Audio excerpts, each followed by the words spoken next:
Bismillahirrahmanirrahim. Assalamualaikum warahmatullahi wabarakatuh. Kami dari kelompok 6 pembiayaan pembangunan kelas C. Di sini kami akan menjelaskan mengenai tugas besar kami, yaitu strategi pembiayaan untuk pelunasan hutang negara dalam pendekatan sistem pembiayaan Islam. Di sini saya Syifa Fitra Nurisa dengan kedua teman saya.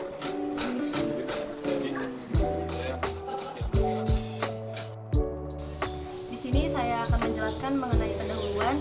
Dalam Islam, seseorang diwajibkan untuk menghormati dan mematuhi setiap perjanjian atau amanah yang sudah dipercayakan kepadanya. Sebagaimana firman Allah dalam Quran Surat Al-Anfal ayat 27 yang berbunyi, "Wahai orang-orang yang beriman, janganlah kamu mengkhianati Allah dan Rasul-Nya, dan juga janganlah kamu mengkhianati amanat yang dipercayakan kepadamu, sedang kamu mengetahui." Selanjutnya ada pembahasan pengertian utang negara. Dalam Undang-Undang Nomor 1 Tahun 2004, utang negara merupakan jumlah uang yang wajib dibayar pemerintah pusat dan atau kewajiban pemerintah pusat yang dapat dinilai dengan uang berdasarkan peraturan perundang-undangan yang berlaku, perjanjian, atau berdasarkan sebab lainnya yang sah. Pengertian utang negara menurut Islam, dalam bahasa Arab, utang merupakan sesuatu yang berada dalam tanggung jawab orang lain. Dain disebut juga dengan sesuatu yang harus dilunasi atau diselesaikan. Menurut Hanafiyah, dain termasuk kepada al-mil.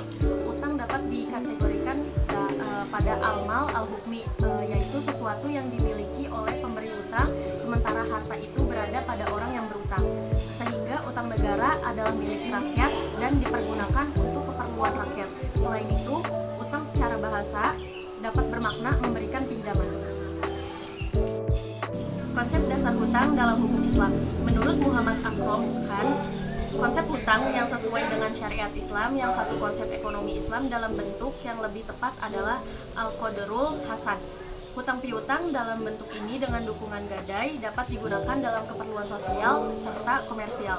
Dalam hal ini, peminjam memiliki dua buah pilihan, yaitu memilih qadrul hasan atau penyandang dana sebagai mitra usaha dalam perjanjian mudharabah. Pada dasarnya, hukum hutang piutang diperbolehkan dalam syariat Islam. Memberi hutang piutang kepada orang yang membutuhkan dalam Islam merupakan salah satu hal yang disukai serta dianjurkan.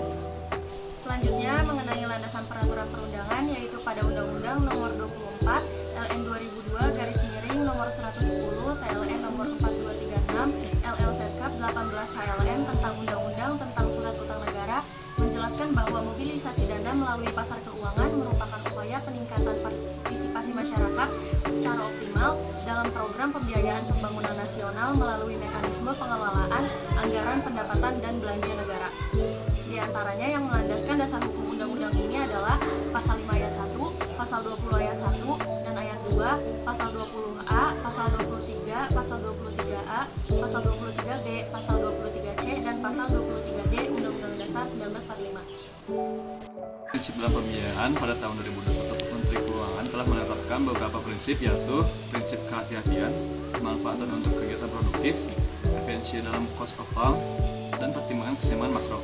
Salah satu upaya pengendalian yang dijalankan pemerintah adalah dengan tetap memperhatikan rasio utang agar tetap terkendali atau manageable dan memenuhi aspek kepatuhan, yaitu tidak melampaui batas maksimal yang ditetapkan dalam Undang-Undang Nomor 17 Tahun 2003 tentang keuangan negara sebesar 60% terhadap PDB.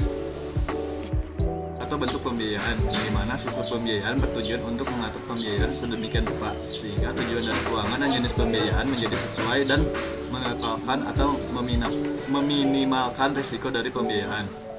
Lalu terdapat sebuah program yang dibuat oleh pemerintah, yaitu program refinancing perbankan agar perbankan dapat bertahan dan berkembang. Untuk itu pemerintah menerbitkan surat utang negara atau SUN. SUN ini adalah obligasi berdenominasi rupiah dan mata uang asing yang dijamin oleh negara Republik Indonesia untuk pembayaran bunga dan pokok. Yang berwenang menerbitkan SUN adalah pemerintah, menteri, dan keuangan. Lalu ada strategi dalam pembiayaan hutang negara dan solusi dalam Islam. Strategi pengelolaan hutang jangka menengah telah ditetapkan dalam Keputusan Menteri Keuangan atau KMK Nomor 51 KMK 08 2010 dengan periode 2010 hingga 2014. Saat ini strategi ini telah berada pada periode ketiga. Strategi jangka menengah ini dapat diuraikan dalam 6 langkah. Yang pertama, mengoptimalkan potensi pendanaan utang dari sumber domestik melalui penerbitan surat berharga negara atau SBN maupun penarikan pinjaman dalam negeri. Lalu yang kedua, melakukan pengembangan instrumen utang. Yang ketiga, pengadaan pinjaman luar negeri digunakan untuk memenuhi kebutuhan prioritas dengan kondisi wajar dan tanpa agenda politik dari kreditur. Yang keempat, mempertahankan kebijakan pengurangan pinjaman luar negeri dalam periode jangka menengah. Yang kelima, meningkatkan koordinasi dengan otoritas moneter dan pasar modal. Dan yang terakhir, meningkatkan koordinasi dan komunikasi dengan berbagai pihak guna meningkatkan efisiensi pengelolaan pinjaman. Solusi agar terlepas dari jeratan utang luar negeri terdiri dari yang pertama konsep musyarakah atau syirkah, yang kedua konsep bagi hasil atau mudharabah, yang ketiga konsep jual beli.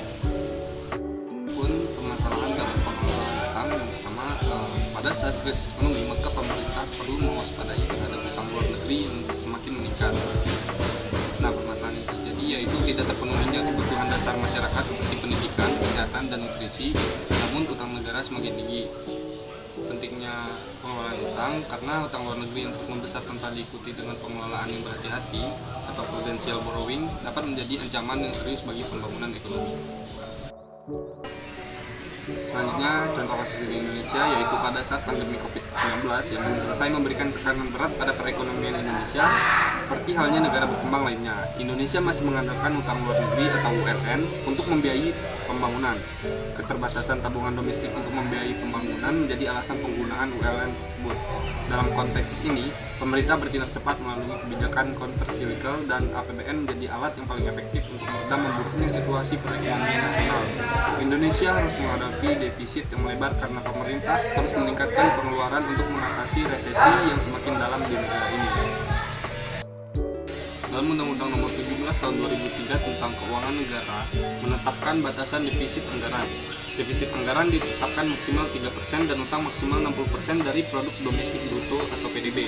Kini, akibat pandemi COVID-19, pemerintah telah mengeluarkan peraturan undang-undang atau Perpu Nomor 1 Tahun 2020 untuk menetapkan batas defisit anggaran lebih dari 3% dari PDB dalam menghadapi COVID-19. Pelebaran defisit tersebut sebagai respon terhadap ancaman terhadap stabilitas ekonomi nasional dan atau sistem keuangan paling lambat pada akhir tahun anggaran 2022. Bertambahnya utang negara dan pembayaran bunga yang kini harus ditanggung negara bukan tanpa alasan.